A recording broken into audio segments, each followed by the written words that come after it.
We're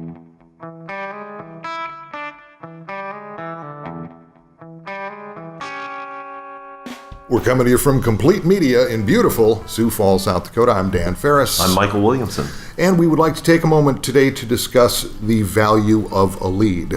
How would you simplify that, the value of a lead? Well, every bit of potential business has a value to it, and every bit of potential business is a lead. So it's about as simple as that. If you identify a potential customer, you have to subscribe to them a value as if you convert them into a bit of business and what that means to your company. And so often we encounter owners, managers that don't quite quantify that simple concept. And really, it's an important thing to be mindful of day in and day out. And that is interesting because when we start talking to a prospect or brand new client, whatever that circumstance may be, we'll bring up the value of a lead. And a lot of times there'll be kind of an arched eyebrow and what do you mean?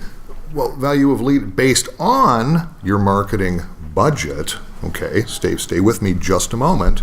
You're putting X amount of dollars into marketing. Marketing is supposed to accomplish new business and new leads, so there has to be a value to that lead. And the funny thing about that conversation is so often that, and it's not always this case, but there are instances where businesses say, well, it's all over the map. Some of the people that I do business with spend X amount of dollars, and others spend, and that's the way it is with us. We have some clients that spend so much per month, and others that spend quite a bit more per month. But you know what? It's called average. What is the average? And you have to figure that out. Once you know what that is, then you're able to determine what the value of any and every lead is. Incoming, whether you meet them on the street, whether they're phoning in, whether they're responding to advertising, which is always the desired effect. But more importantly than that is, once you're a business owner or manager and you're aware of that, you have to share that with the people that are working for you and with you, because so often we find that once that manager or owner becomes mindful of what the value of that lead is, that's where it stops. And we challenge all of our clients to share with their employees what that value of lead is, because it will markedly change the dynamic of how a business operates day to day. Okay, and excellent. Quick little anecdote about that, and I want to say it was approximately, really doesn't matter, say about a year ago or so. When we connected with a client, a small business, and did the math and got to the point where we went, ta-da, the value of a lead to you is $800 net profit annually. Then it got to the part about they were primarily an inbound company. In other words, people were contacting them. The person who had been answering that company's phones for years, I think, was moved out back somewhere. Because it finally connected. Wait a minute. A lead is potentially worth $800 net profit to me. Yeah, that's right, Bob. And the person answering your phone is not really great at it. In other words, the possibilities are pretty good. She's blowing off these $800 leads left and right. So what say you, Bob? Yeah, well, exactly. And, it's that age-old syndrome that we encounter all the time, especially with people who've been doing the same thing for a long time. They develop blinders. They become immune to the outside world's perceptions of when they approach their business, of what that initial impression is. And if it's via a phone call and the person answering that phone is, let's say, rather than dynamic or pleasant or proactive, then that person may go ahead and do business with them. But if they have a second chance to do business with them, they're probably going to remember that more than anything and say, you know what, it's just I don't need to have that experience where I'm dealing with a curmudgeon or somebody who's letting their bad day bleed over into how they deal with the incoming phone calls. And we identify that situation time and time again. And we understand there are times in certain businesses where God forbid somebody take lunch and have to go step away from the front desk and can't answer the phone, and somebody else is asked to cover the phone. Well, it's incumbent upon everybody to recognize that every phone call, every incoming bit of inquiry is a potential bit of business, and you have to act accordingly. You have to treat it with appreciation and recognition that if you all take care of those incoming leads in a positive, proactive way, then it's going to reflect positively on all of you, i.e., I don't know, better coffee, a raise. Yeah, and again, having everyone, staff, management, ownership, be aware of the value of that. I'm going to do a quick little mathematical breakout here because it's absolutely mind-numbing and tedious, but it's exactly how it works. Example, you want to grow your business. Your business currently has 1,000 customers. You would like to grow the upcoming year by 30%. So you want 1,300 customers, correct? Now let's throw another few hundred in there. Stop. Cut.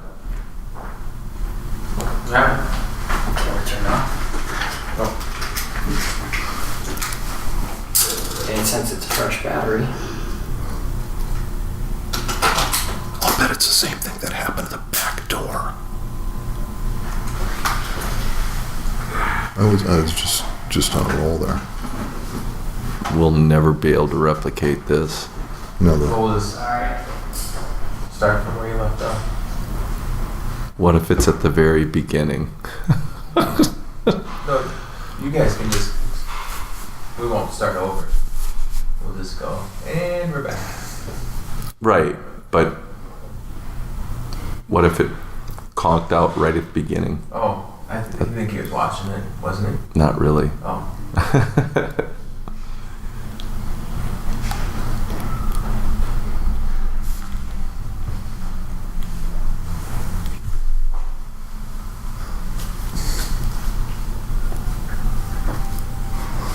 Did you see cover story 605 magazine, the South Dakota flag? South Dakota or Sioux Falls? Oh, Sioux Falls. Sioux Falls? Are you kidding me? Oh, no. An entire, 3-4 page article in there on, it's like, It's not even good. That's the problem. it's not not, saying I could design one because it's very hard to design a flag. but I'm wondering, God Our damn. city does not need a flag. I don't get it. well, it turns out there's only a handful of major cities in the country that don't have a flag, What? which I had no idea, and Yeah. nor do I care. But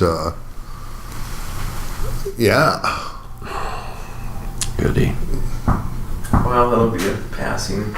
now guys in skinny jeans, plaid shirts who are looking for the perfect craft beer are gonna want that I flag. saw one of those flags hanging in the porch window of someone's house last week in a very not a great part of town. I was cutting through a shortcut trying I just saw one yesterday hanging outside of.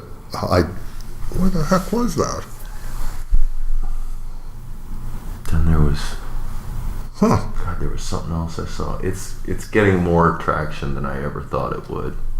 And now that it's on 605, that's Well, they actually asked like just 10 random people on the street on Phillips Avenue what they thought of it, and over half of them thought it was good.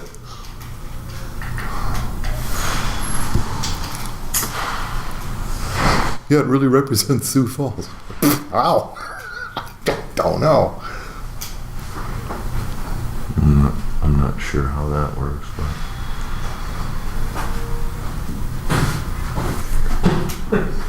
It's a long walk from down there. Dan, did you No. shut the door again? No. You were the last one. No. You were the last one. No, I wasn't. Yeah, you were outside right now, man. No, I was downstairs. I wasn't outside. Yeah, I walked past you outside. No. You were on the phone when I walked in. Oh yeah, it was a pretty emotional phone call. I could have, unintentionally. I was getting pretty worked up.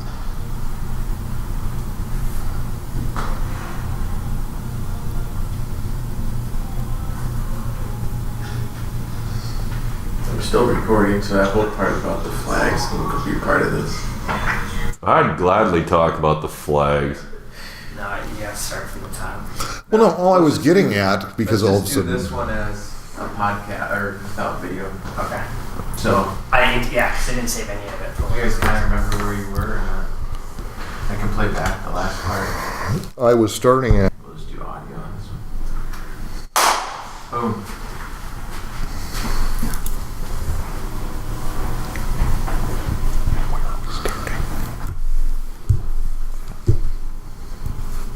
So do you want to do a little math on this for the people, Dan? Yeah, let's do this. And feel free to jot this down because we do not bring handouts today. Let's say your customer base right now is 1,000. You have 1,000 customers. 1,000. 1,000 customers. You want to grow by 30%. So that means you want 1,300 customers. That's fantastic. Then let's say you have a churn rate or you lose a couple hundred customers a year, so you're going to want probably more like 500 or 600 new customers if you want that 30% growth rate, correct? Sure. Okay. Now you have to go back to the number of leads required for that. Hypothetically, those 500 new customers, based on the fact that you have a certain closing percentage. So in other words, if 10 people walk in the door, 10 people call you, or your outside sales staff is in contact with 10 prospects on an average, you're closing 10% of that activity, okay? Got it. So if you're looking for 500 new customers at a 10% closing ratio on average, you're going to need 5,000 leads 5,000 leads. to hit that 30% growth target, correct? Correct. Am I losing anybody here? Is this making sense? No, so far? it makes it. You don't have to overthink it. And even one who was as poor in math as I was, it really is just a matter of simple math and just saying.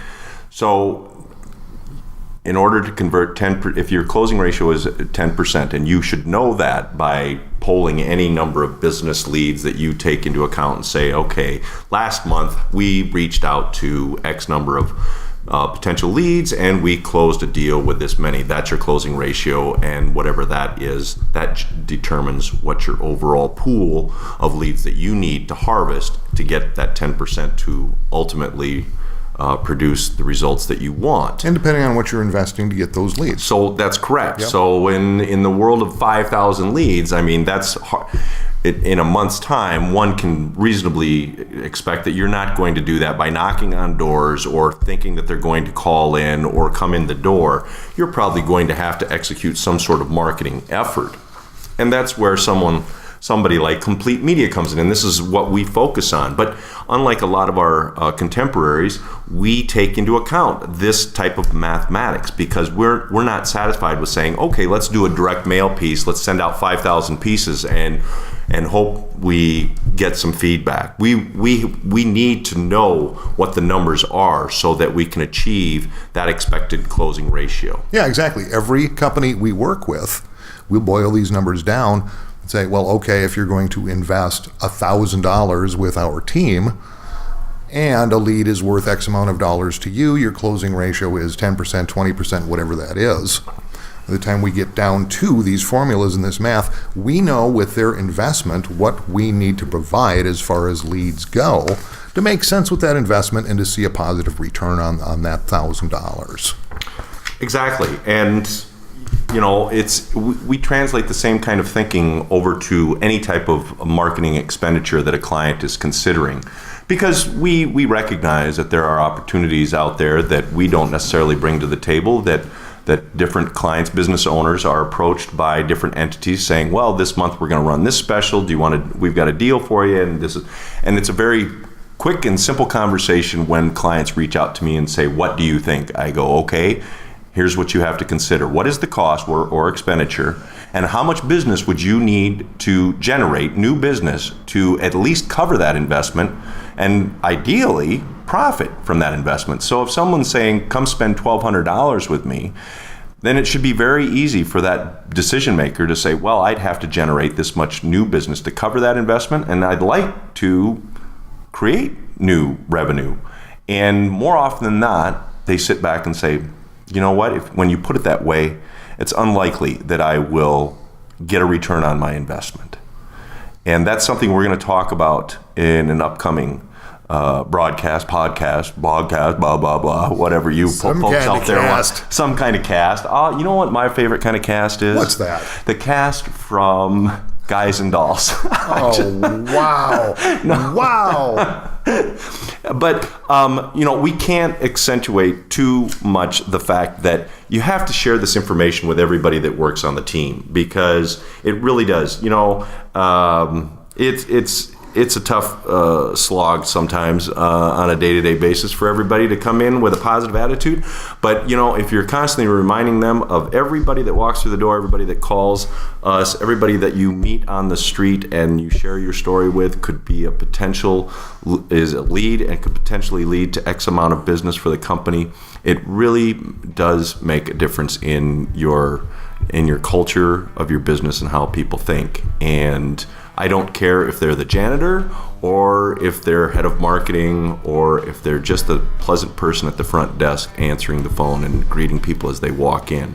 If they think in terms of this is new business and this is going to positively impact all of us, and hopefully you will achieve the results that you're so desperately seeking. That's all there is to it. The value of a lead. It's a pretty big deal. If you have any questions, hey, you can call us direct at 605-360-2259. That number again, hold up placard.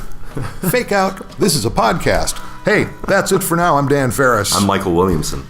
Broadcasting from the finest agency on the prairie, Complete Media Inc. See ya.